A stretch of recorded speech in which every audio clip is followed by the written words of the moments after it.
Nothing easy. Nothing easy. We're going to Game 7, baby. Game 7. Game 7. Steph, knowing that things change year to year in this league, how much does will play a factor in just wanting to have another game, another series with this particular group of guys on your team? It's kind of baked into the nature of a Game 7. If you don't show up with that appropriate mentality, then you got a long vacation ahead of you. So you know you don't want to be the team that's packing up. We're packing for a week, getting on this plane to go to Texas and hopefully go to Minnesota right after. That's the approach, and I know we're all excited about the fact that we still have life left, even though these last two games haven't gone our way. I think we just know how important it is. They do too, though. On the road, backs against the wall. I think this is why you play this game. I know, we know that we have the opportunity to win the game. So on the road at Houston, Game 7, Sunday at some time. And you said the other night after the game, the confidence hasn't wavered. Now that you've lost 2 in a row, where is it at? At an all-time high. It's now, out of all times, it's win or go home. It's not wavering. We know how good of a team we are. We just gotta get these 50-50 balls. We gotta rebound better. That's been the story this entire series. They've gotten the loose balls and they've gotten way too many offensive rebounds. What's different about a Game 7?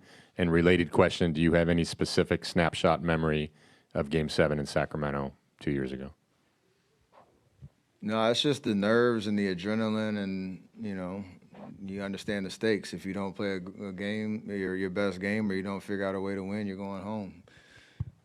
But it's also exhilarating because when you do, it brings the best out of you, and there's no better feeling of closing out a series, with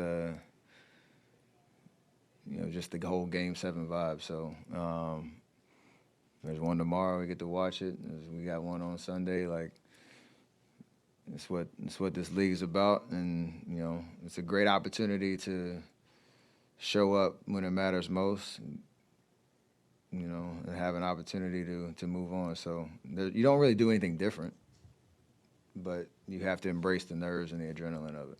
Do you have a specific memory from Sacramento? I mean,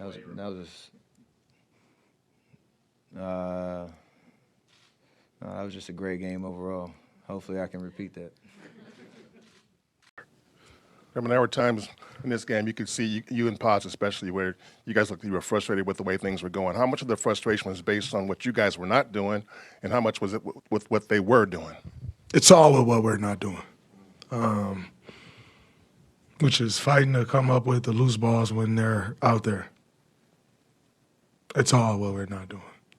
Is that a very correctable thing, you think? Absolutely. If any of your younger teammates asked you for advice about how to approach a Game 7 that's going to have a lot of pressure, what would you tell them?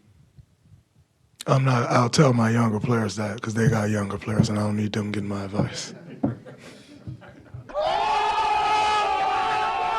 Draymond, as you guys were getting ready for this series, Fred hadn't shot the 3-ball well mostly all season. He hasn't. Are you surprised at all by how well he shot these last few games? Because at first he wasn't shooting at all. I mean, we couldn't get balls to drop. No, I'm not surprised one bit. Fred VanVleet is the reason we lost to Toronto in the finals. So we know what he's capable of. Not surprised at all. Do you see some sense of hesitancy on some of your guys not to take the shot? Do you tell them, hey, it's okay if you miss or make, just take the shot? Or do you want them to keep passing the ball, just trying to make sure the perfect shot's there? There's a reason they're playing us zone for a whole half, pretty much. And they're trying to force a certain type of shot. Obviously, I took probably 4 heavily contested deep threes just to try to kind of will us. But if they're going to do that and they're going to play zone and make certain guys shoot it, then it's the same way we talk about it all season long, regular season, playoffs. Like, everybody's in this league for a reason. If you have a shot, take it. I don't need to say anything. Coach doesn't need to say anything. You're out there, be aggressive. Look for your shot, and we'll live with it. That's the name of the game. The shots that we're creating or the shots that are open, keep taking them. Do you think some of the guys are turning down the right shot a little bit too often? Sometimes, yeah. But, too much of any good thing is a bad thing. You can be way too unselfish. You can be way too passive. I think you got to find a fine line. And, yes, obviously if Steph is open, you pass up your shot to get it to him. But when it comes to everybody else, like if you find your shot and you're in rhythm, you take it. If you're not, it's simple. Pass it to the next open guy or create for somebody else or create for yourself. I think a lot of the times we do a lot of thinking, and it doesn't end well for us. Obviously, Game 7, maybe everything's on the table. Everything's on the table for Game 7, for sure. Yeah, given some of the struggles maybe some of the other guys are having, even taking a shot, but definitely making them, I know it would be a lot to ask a guy who hadn't played a lot. Is Jonathan Kuminga on the table to play? Yeah, 100% he's on the table. This. We've kind of found a formula here in the latter part of the season, and we've stayed with that formula to start the series up 3-1. Things are going well, and then obviously the last 2 games have gone very poorly. We have to assess everything and lineup combinations, starters, all of that we have to assess, and we feel like we've got a great chance to go down there and win Game 7. Everything has to be on the table for Game 7, and Kerr said that there's a 100% chance he's going to consider playing Jonathan in Game 7. A lot to ask, but do you think that he would be something interesting to see in a Game 7? Yeah, he cut out for it. He cut out for whatever you throw at him. He built the right way for that. 1,000%. We can't give up a 4-point play in a 2-point game off one pass ahead. That's crazy. So,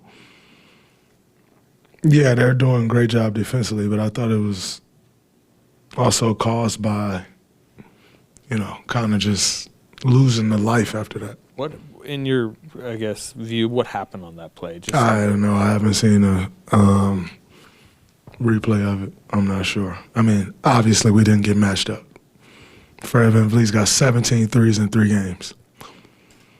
And he's wide open coming out of a timeout. That's crazy. We'll be all right. I mean, I'm 35.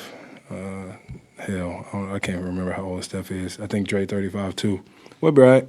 Everybody got to travel the same distance. It ain't like we're going to go around the world and then land in Houston and they only got a 5-minute flight to Houston. So they got to travel just like we got to travel.